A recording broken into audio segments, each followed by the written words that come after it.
In this set of videos, we're going to look at some functions that are special and generally have names attached to them. We start out with something called Bessel's equation of order nu. That thing that looks like a V is actually the Greek letter nu. And it has the form x squared y double prime plus xy prime. So far it's Cauchy-Euler-esque, but plus the quantity of x squared minus nu squared times y is equal to 0.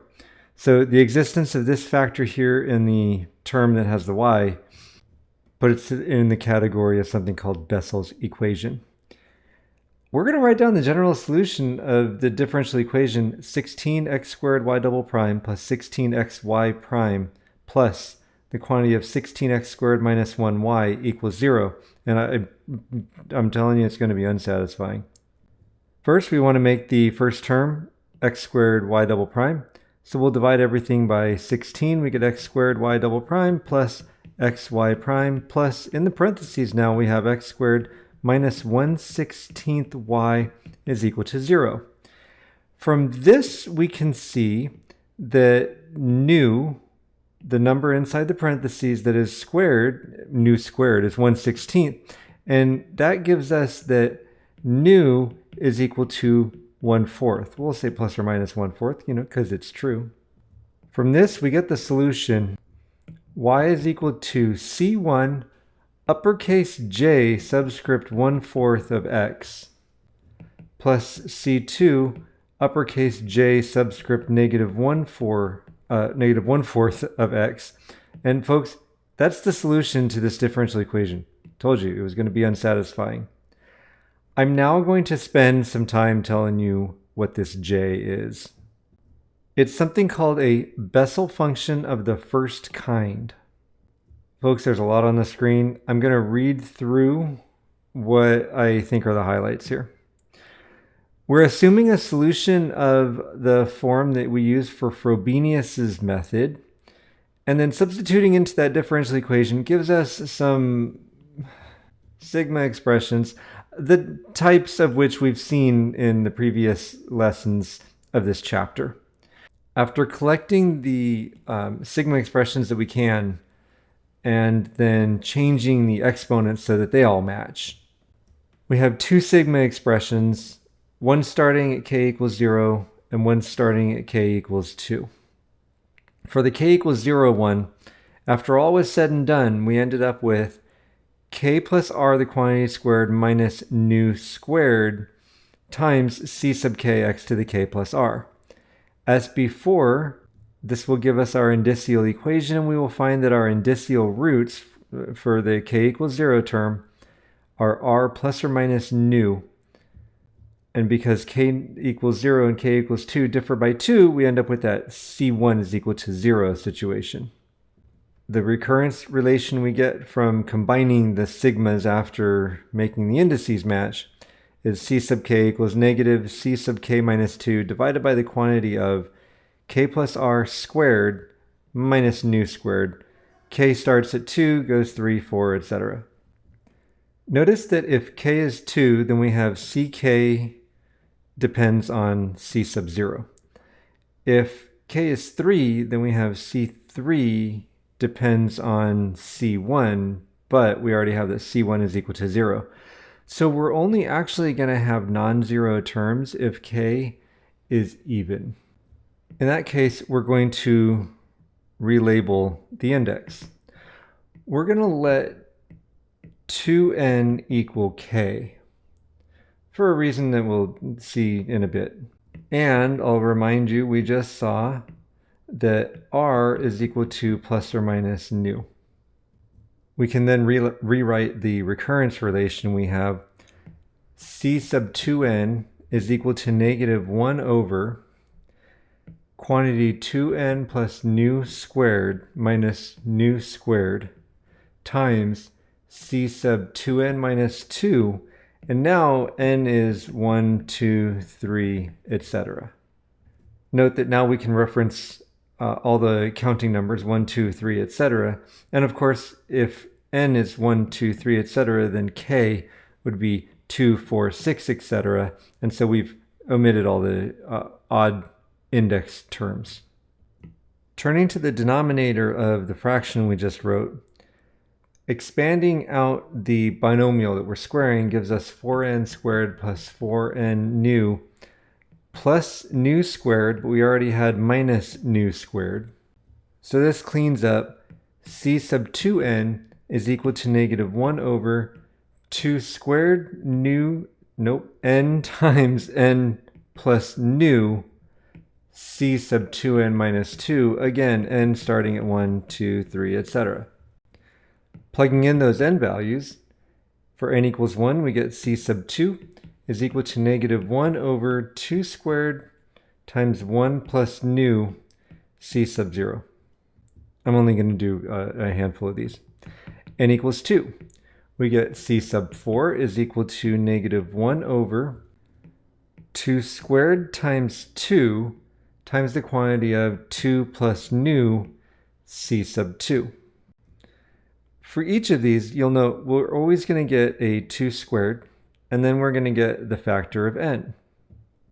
But as we've done before, since c2 can be expressed in terms of c1, we're going to do that, and what we end up with is a negative times negative is going to be a positive, 1 in the numerator, and then in the denominator we have a 2 squared times 2 squared, so that gives us 2 to the 4th, and then that factor of 2, and then we've got the 2 plus nu and 1 plus nu, 2 plus nu being from the nu, the most recent C4, and the 1 plus nu is from what we got from C2. Okay, I said I was only going to do a handful of these, and I meant that, but I still want you to see how this plays out. For n equals 3, we've got c sub 6 is equal to negative 1 over, that 2 squared is always there, times 3 plus nu, c sub 4. Of course, c sub 4, oh, it's in terms of c sub 0. Of course, c sub 4 has this expression. So what happens at this point is C6 has a negative coefficient here. C4 doesn't. So we'll multiply those two together. We get negative 1 in the numerator. And then 2 to the 4th times 2 squared. Well, that's going to be 2 to the 6th. We have our 3 times 2. Yeah, that's going to turn into a factorial. You can see how that's building. And then we have this 3 plus nu, 2 plus nu, 1 plus nu, ultimately times c sub 0. We can generalize this.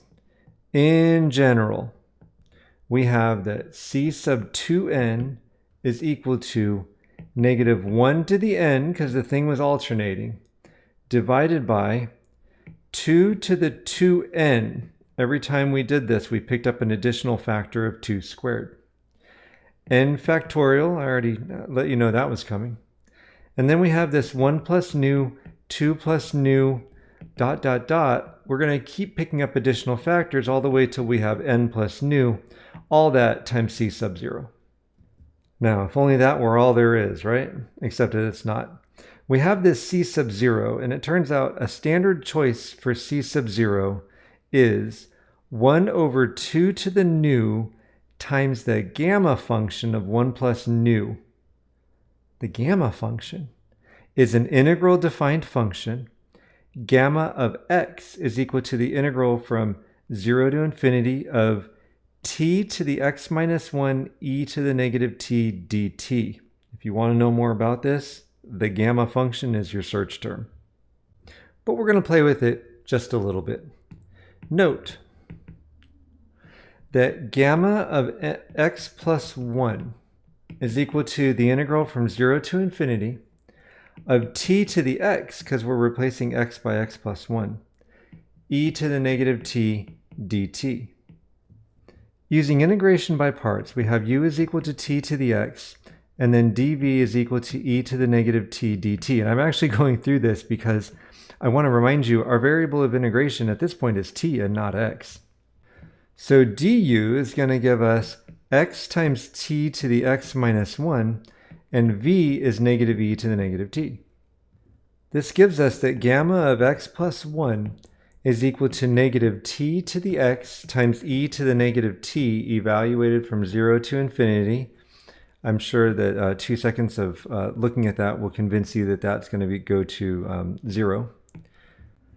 Plus x times the integral from 0 to infinity of t to the x minus 1 e to the negative t dt. What that means is gamma of x plus 1 is going to give us x times the integral, which was actually up here, the definition of the gamma function. So gamma of x plus 1 is x times gamma of x. I know, it's got an interesting property here. Now, in what we were doing up here, we were using nus. So we have that gamma of nu plus 1 is equal to nu times gamma of nu. Gamma of nu plus 2 is equal to gamma of, well, it's nu plus 1 plus 1. Now, when we were looking up here at gamma of nu plus 1, I'll just point out that that was nu plus 1. And then we wrote down that it was nu times gamma of nu. We now have nu plus 1 playing the role that nu had played previously. And so gamma of nu plus 1 is going to equal nu plus 1 times gamma of nu plus 1. Gamma of nu plus 3 is gamma of nu plus 2 plus 1. And so that's going to give us nu plus 2 times gamma of nu plus 2. But we've already said that that thing is nu plus 1 times gamma of nu plus 1. Continuing this process, we can generalize and say that gamma of nu plus n plus 1 is equal to nu plus n multiplied by a bunch of factors until we get to nu plus 2 times nu plus 1 times gamma of nu plus 1. Now back up to this ridiculous mess we had up here. We said that C sub 0 has, as a standard choice, 1 over 2 to the nu times gamma of 1 plus nu.